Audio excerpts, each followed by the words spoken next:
You are Yeah, going I'll to just ask ask me, you and okay. My questions won't be in the final product, so, okay. אז תשתדל, בגלל שהשאלות שלו לא נשמע אותן בסרט, תשתדל לענות שהשאלה תהיה ברורה מהתשובה שלו. אוקיי. זאת אומרת, אם הוא שואל מה שמך, תתחיל בשמי הוא. Right? We running? We rolling? Yeah, yeah. Okay. Quiet.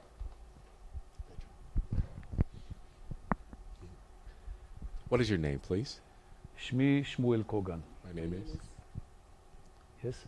My name is Shmuel Kogan. Oh. My name is... in English? No, it's okay, I'm sorry. Where were you born? I was born in Poland, in a city by the name Wrocław. It was a German city before World War II by the name Breslau. Hmm. And we... okay. Look. Just... When did you first come to Eretz Yisrael, and why did you come here? In 1957, we immigrated. My family immigrated from Poland, from Wrocław to Israel. It was a big immigration. At that time in Poland was a Gomulka. He was the secretary of the Communist Party, and he allowed the whole any Jewish people that wanted to live Poland, he allowed them. So in 1957, you see a lot of Polish people arriving to Israel, moving from Poland to Israel. How old were you at the time? I was at that time 9 years old, almost 9. Describe your arrival to Israel. What did it feel like, and what did you see? We left Poland thanks to the Jewish agency. We left Poland. It took us 4 days from Warsaw to Napoli by train. 4 days. We're arriving to Napoli, and then by ship by the name Moledet. It took us another 6 days, arriving to Haifa. Me as a young kid, nobody asked me.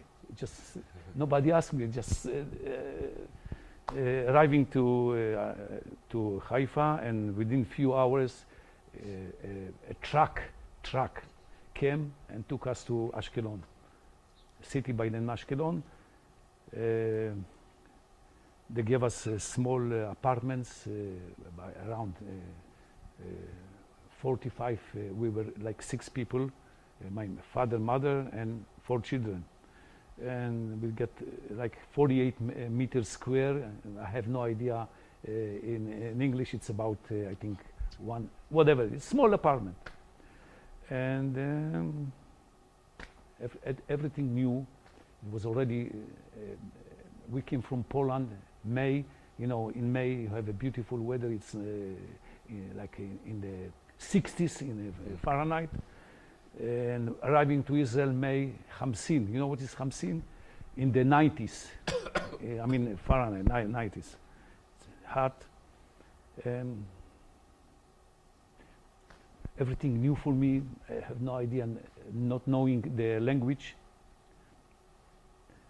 And within the next day, somebody came to us and took me to a school, a religious school, without knowing Hebrew, nothing. The first thing I learned was to pray. I remember till now.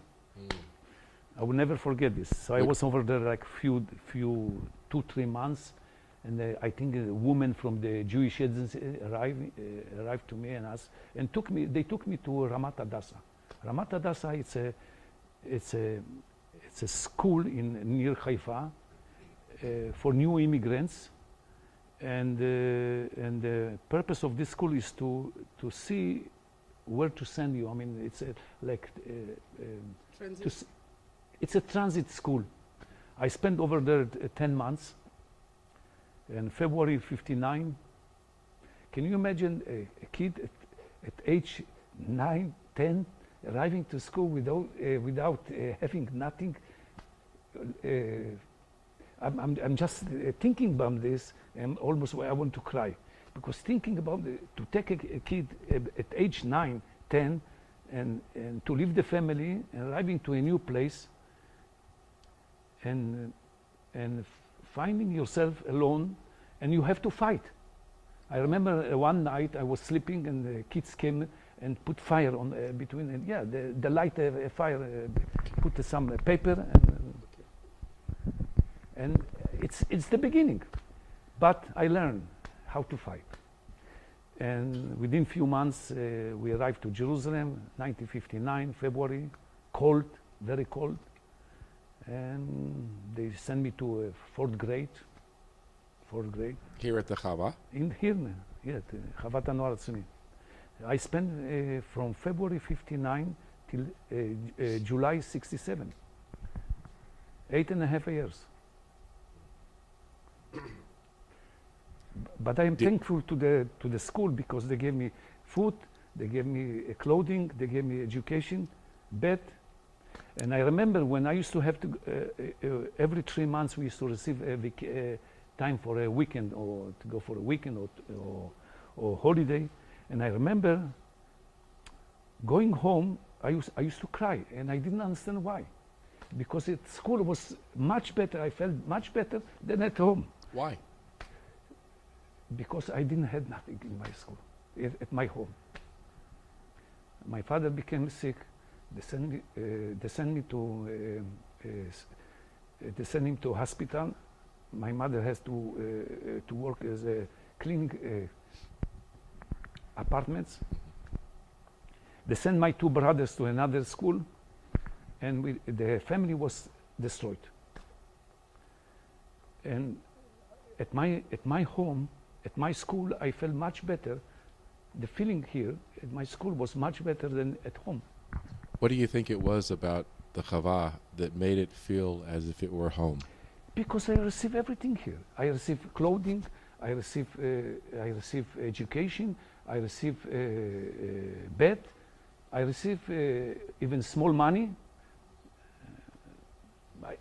At home I didn't have nothing. So Chava for me was home. Did you have a counselor here? Of course I had a counselor. My first counselor, I have to tell you about this. I had counselor and I appreciate, they were like, you heard about Janusz Korczak. They were like this. They were, at that time the counselor, they were devoted to this, I call this job, but they really were devoted. You had a problem, you used to go to them and they used to help you. Because they saw the job as a something like, as I tell you, Janusz Korczak. Mm. Describe the quality of the education you received here. I mean, in the school or in general? Both. Listen, I had to, I had problems with, language, don't forget. But I had good teachers. Same thing, they were devoted. A teacher at that time, in the 50s, 60s, they were devoted to the job they used to do. I had good teachers. I remember Rachel Berg. She was my first teacher. Her husband was the headmaster of the school. And then I had Malka. I had good teachers. I had good counselors. And really, they gave me a way to my life. I remember at age, when I was in the 12th grade, I had a teacher by the name Reuven Sur, Robbie. And I'm just thinking about it. I was sitting, I remember I came to him and I told him, listen, I want to leave the school because I have to go to work. No money at home. And I remember he was sitting with me and he convinced me to graduate high school. And really, I appreciate him. I met him many times. He became a professor at the Hebrew University, and I think 5 years ago he got what do you call Chatan Pras Yisrael Sifrut. Laureate of the Israel Prize for Literature. And I'm in touch with him till now. I think he's 85 years old today. And I had another man, he was a psychology, Professor Reuven Sur. Did you heard about him? Mm-hmm. Reuven Sur? No, Professor Forenstein, Reuven Forenstein. When I remember when I came to in '59, he was my psychologist. He was, checking, see it was my psychologist, psycholog, and he followed me, and I know that he finally I remember that he was with me for many years, helping me, and I know thanks to him I become whatever I am today. What was it specifically that he taught you? He was in some way counselor. He was a psychologist, so he knew we Shmuel Kogan, so he helped me. He was one of the people to get a Nobel Prize. Was for education. He was Waya Muhammad. Nominee. He also candidate. Oh, that's the one. He was candidate for that. He passed away 1 year ago, and I met his cousin. His cousin was a teacher at the Queen's College in New York.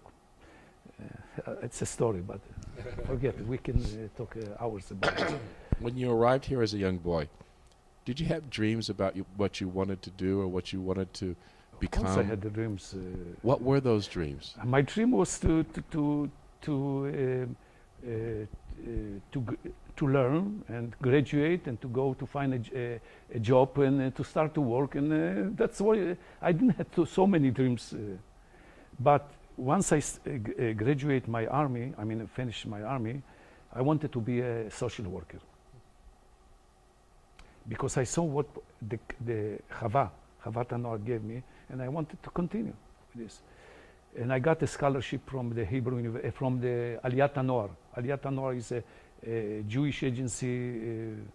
What do you call it? A part of Jewish agency. I got a scholarship, and I went to the Hebrew University, but I was not accepted because there were 900 students, and for 80, I was not the smartest guy, so I was not accepted. And I went for 1 year. I was studying history and Madai Amdina, political science. And then I left the United States, spent a few years over there, 5 years. Went to Queen's College in New York. I worked hard. I used to work a day, and at night I was studying. In 1976, I came back to Israel. Actually, I married my wife. She's in Israel. I met her in New York. And she didn't want to live over there. She was missing the family, and she just took my oldest daughter. She's now 41 years old. She was born over there. Excuse me, I'm sorry. Let me take one break. Excuse me. Let me get some water. I opened company. Okay. Continue. Can I Your continue? wife- yes, please. I came to Israel, was looking, my wife wanted me to come back to work. I just forgot something. I finished, I got a scholarship at that time, and I didn't know what to do, what I'm going to do after the army. So I went to Chavat Noor Tzuni. I was accepted as a counselor. And I really, and I remember my counselor, I devoted my time. My job here was a part-time job, 4 or 5 hours a day, but really I worked 12 hours because the young children, one of them, Nicole, you know Nicole? She was my student. You can ask her. And by the end of the year, I decided that it's too much for me, and there's no way I can continue because the salary was nothing, almost to zero. I decided, I had a friend in the United States and said, listen, come to the United States, you can find money on the streets. And I came to the United States, and Did you really find money I on the worked streets? hard, Yes. hard, but I was not afraid. I forgot to mention I was in the Nahal, in the army. I didn't mention because we can talk a lot. It's depends how long I have time, how much time I have. We'll take time. Free. Take time. Yeah. Go. So I didn't mention anything about the army because when we finished high school, we went to the Nahal. Did you heard about Nahal? Yeah. Before we go there, let me go back to your time at the Chawa, if I may. Excellent. The 6-Day War occurred in 1967. You were here Yes. at that time. Tell us what happened the day it broke out, specifically what happened, and during those 6 days. Actually, I was in what do you call this? Moetzet Anoar. What do you call this? Like the student body. The student body, your Student student council. student council, student body, whatever you call. And the war, we knew already that the war is coming because it was in May '67, and the student council, we organized ourselves.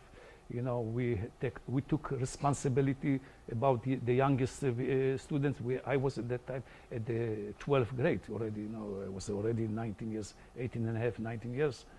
And we took responsibility, and I remember I took responsibility about the young people, the young students.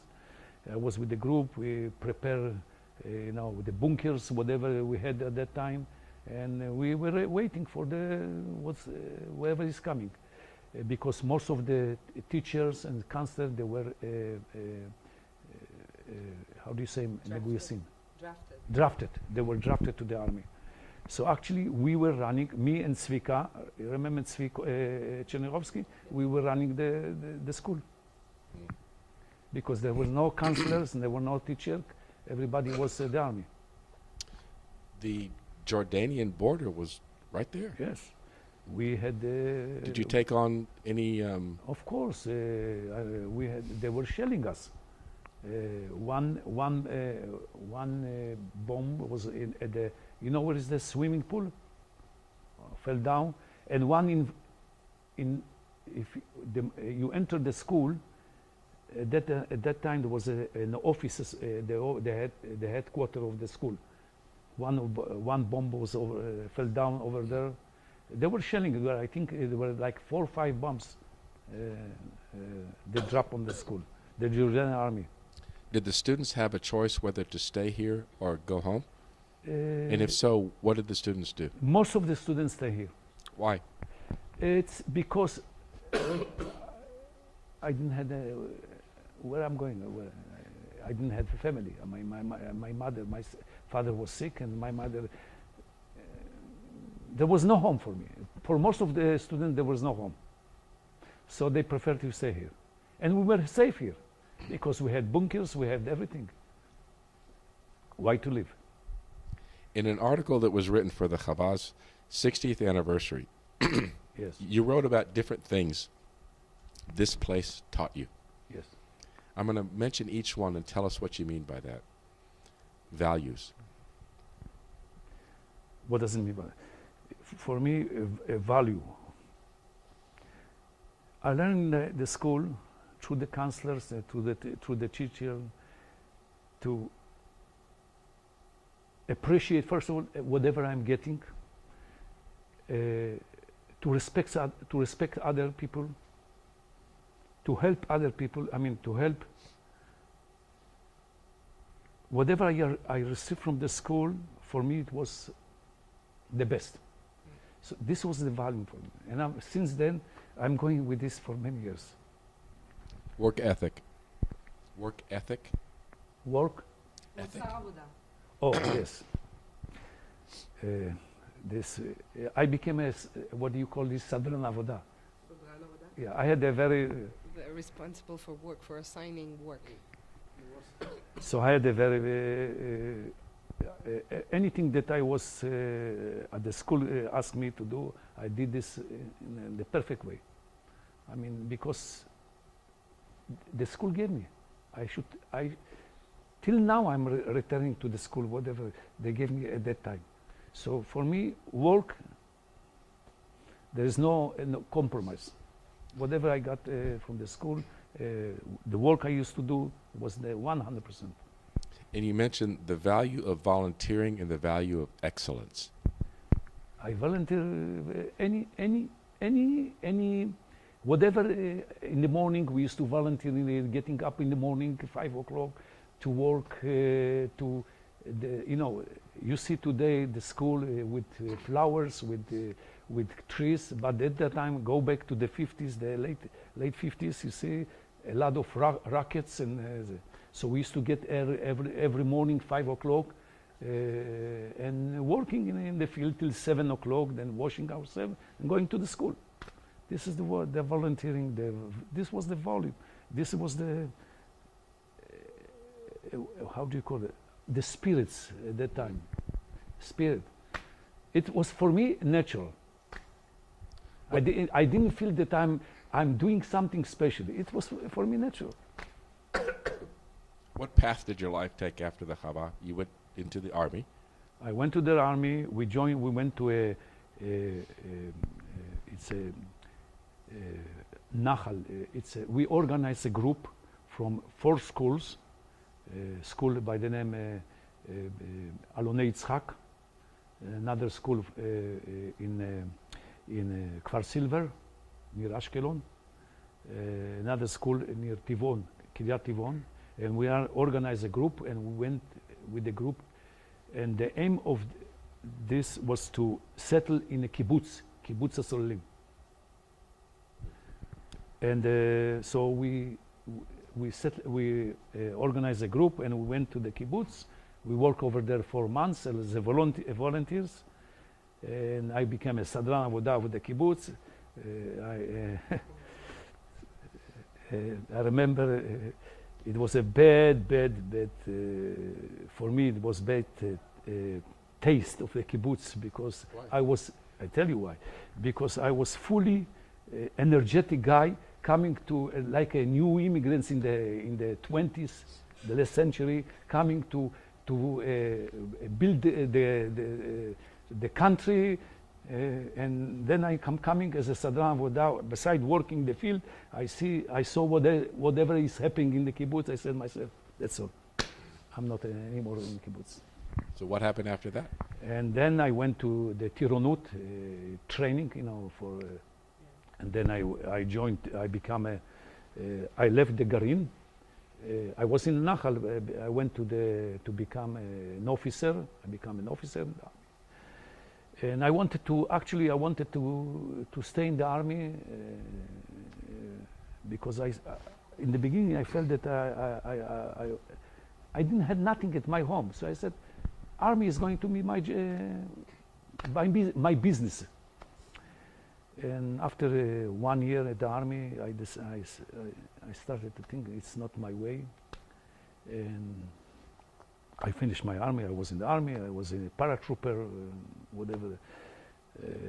I tried always to be the best one. And when I finished my army, again, what I'm going to do? No home. So I asked the headmaster of the school at that time, Zev Shikler, to work at the school, and he was happy to accept me. And I worked here 1 year, and after this I found that it's not my way. And as a friend told me about the United States, and I went over there. Let me interrupt you if I may. Zev Shikler was the one who founded. He was the founder of the school. Describe Zev Shikler. Shikler, for me, it was much more than Janusz Korczak. For me, he was the man. Zev Shikler came from Poland. You should know the history, arriving here. And he was a captain in one of the fighting groups that conquered this area. And he wanted to open a school here. And when I came here, I remember in '59 arriving here, he took me to, he talked to me, and he impressed me very much, because till then I didn't know about people like him. You know, I came from a state, from in Poland, from a small place, and then in Ashkelon is a small city, and suddenly a man like Zev Shikler coming to me and telling me about the school, what he's expecting from us, and I was impressed. And I remember he used to go on the roads, and anything, paper, something he used to pick up. And since that, I'm doing this at my job. There was a problem with the lights. I remember kids used to leave the lights open, and you know, to save the money, we used to travel in among the groups and cover the lights. Since then, till now, I'm doing it my home. It's in my heart. Zev Shikler apparently had a very big way influence on me. and a good relationship with children, with kids. Yes. What was it about him that made him relate to children so well? I don't know. He impressed me. I don't know, because maybe in his personality. It struck me. Now, whenever I used to see him, he was like, I don't want to say God, but for me, is someone that I have no explanation. Whenever he used to come to our group, quiet. After the army, you came back to be a counselor here. How long were you a counselor here? 1 year. 1 year, and that wasn't for you. It wasn't. I decided that it's not for me. I was a graduate of how do you say, Megama Realit. When we study for matriculation, we have several like areas of study. So he was in the realistic stream, which means sciences, exact sciences, not the humanities. Right, applied science. Yeah. Like So physics, I mathematics, switch. Switch? I switch. Once I wanted to be a social worker, as I told you. And then I switched to something to mathematics. You know, I'm a graduate of school. I'm economist in my University studies. degree. Yeah. And I came back to Israel in '76. Actually, after my wife left to Israel, and I came after her, and I opened a company. What company? What we are doing today, I employ about 53 people. What we are doing, what we call this supply chain management. Mm-hmm. Actually, I work with the big groups in Israel, like Intel, HP, Indigo, Cytex, Applied Material. Big groups, Israeli groups, probably HP, you know, Hewlett Packard. In Applied Materials. I'm from Austin, Texas. Ah, you are from Austin, Texas, so you should know. I'll let you know about. We opened a company already. We opened an office not in Austin. We opened in Dallas. Really? Yes, we have an office in Dallas, but it's another story. I opened a company, and the purpose of the company is to supply. Do you want me to tell about Sure. this? It's more and more companies in Israel. Actually, we learned this from the United States. Are living in the past. They used to have a buying department, warehouses, everything. Now, the companies in Israel, the big groups I'm taking, they take care about whatever they develop. The rest I'm doing for them.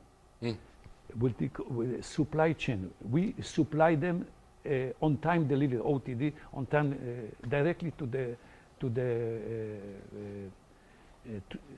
companies like, for instance, Indigo. They manufacture printing machines, so we supply them all the spare parts. Big task. I understand that you're very philanthropic and you give back to this chava. What? Yes. Why do you do that? Because I feel that I would like to return this back, whatever I got from it. That's all. I'm doing this for many years. It's I don't feel that I think I can do much better, much more than what I'm doing. I'm doing a lot. I'm returning. I'm donating every year some amount, big amount, or whatever. It's not, but I feel that I can do much more. I can give more, and I'll try this year to give much more, because they want. They are telling me that they want to build a house for people that are leaving the army, and they are in the same situation like me. You know, I have to tell you that at my time, 71, 70, students that finished the army, I mean, a graduate of the school, when they finished the army, the first 2-3 days they didn't have place to sleep. Some of the students, they slept on the somewhere in the parks.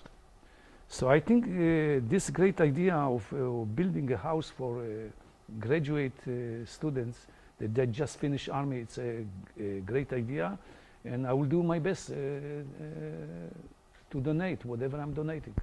I'll try my best. What do you think your life would have been like had it not been for this chava?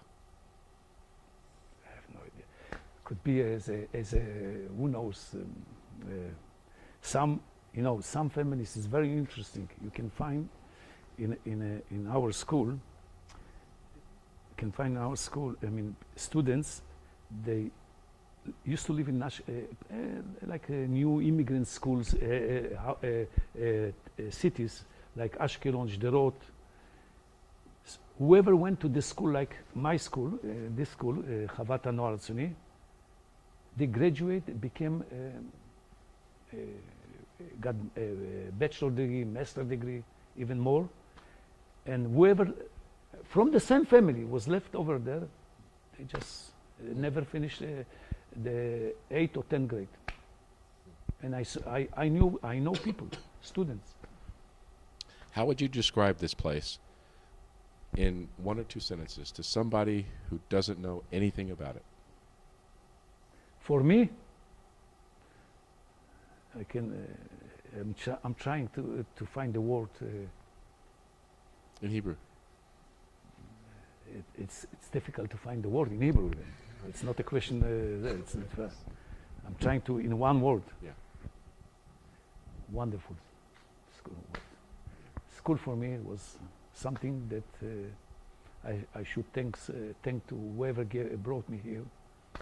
Something that I will never forget.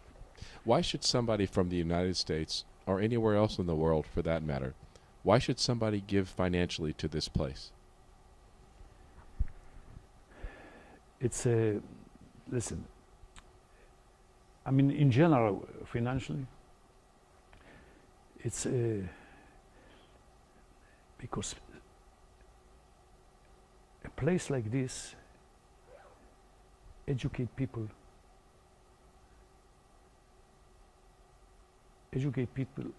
to be a good in the life. I mean, to provide a place like this. I'll try to say in Hebrew. בית ספר כזה, School like this, שנתן מה שנתן לנו, which gave what it gave to us, חינך אותנו educated us and taught us לכיוון, לדבר, לתת את הטוב ביותר שאפשר לתת. to give your best. And this is the best, I mean, this is the best value that the school gives me. And I think school like this, I mean, all over the world, I mean, school like people should donate to those schools, because from schools like this, you see people growing and becoming good citizens and good people. And that's why we would like that people from all over the world, I mean, will donate to a school like this, and of course anywhere. anywhere in the world, because school like this makes people much better, and we need people like this in the world. Do you have any closing comments to leave? Anything else to add? Closing. I'm just thinking. For me,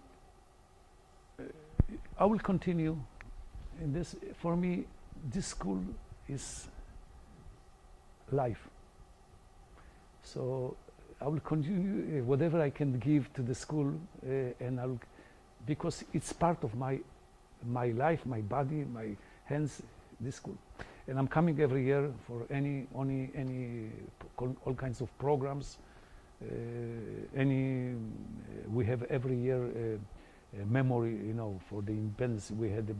I knew about eight students that were killed during the 6-day war or after this, and so I'm coming to the school. I'm connected to the school, even if I'm busy. Once they are telling me I should come, I'm leaving everything. I'm coming here, and believe me that today I had a meeting at HP Indigo, and I left everything. I told we had a meeting. Of course, I sent someone else, and I came here because the school is first for me, and the rest are second. I'm very thankful that you did so, and I thank you. Thank you very much. Thank you for sharing your stories. Cut. I don't know why I talked about talk to you in English, because I can. I could express myself much better. Let me just tell you now something.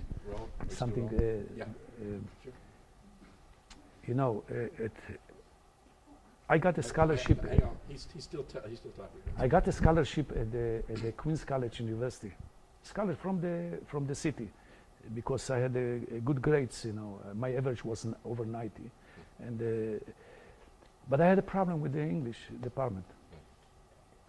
And I remember the last year, I knew that this is going to be my problem, the English, because when I came to the United States, my English was poor.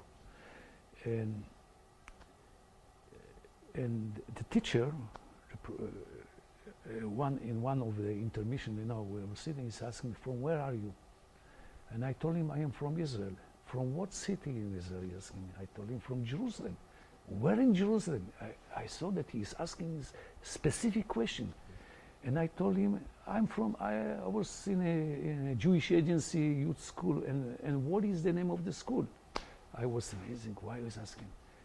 And I told him, and then he told me, my cousin is Professor Reuven Fernstein. You know what happened to me? I fell down. I couldn't believe. And then, and I told him, "Listen, Professor Reuven Fernstein is going to be happy to hear that you are I'm graduating here."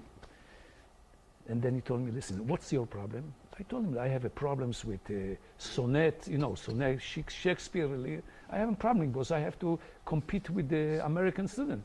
He said, "Don't worry, I'll give you tutoring, and I remember in the beginning of in the semester, I was happy to get a pass, or 55 or something. I think he gave me C, like 75. Oh, yeah, he delegate, he gave me better marks. And it's you meet someone that and he knew my psychology in school. You never heard of Professor Reuven Fernstein? There's an expression in English. It's a small world. Small world, yes. Yeah, and it's not what you know, but who you know. Coming back to Texas, we open. I have a company near Tel Aviv. I live in Tel Aviv. I have a company close to Tel Aviv or Yehuda, and I was asked by HP, Yuli Perker, to open an office to give the same what I'm doing here in Israel. So 6 months ago we opened a company.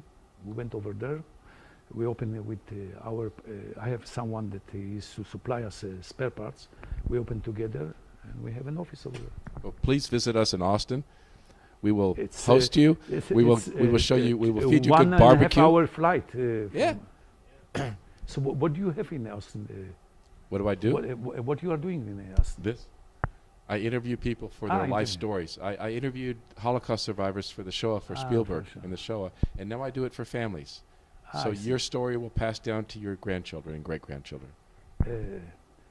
Yes, 2 days ago on Saturday, I went to see a movie by the name Emet, Truth. Yeah. Truth. Did you see the movie? 60 Minutes, Dan Rather. Oh, Dan You Rather. heard about Yeah. Dan Rather? Yeah, no, Dan Rather. Yeah. Wonderful. Well, thank you again for sharing your stories with us. תודה רבה.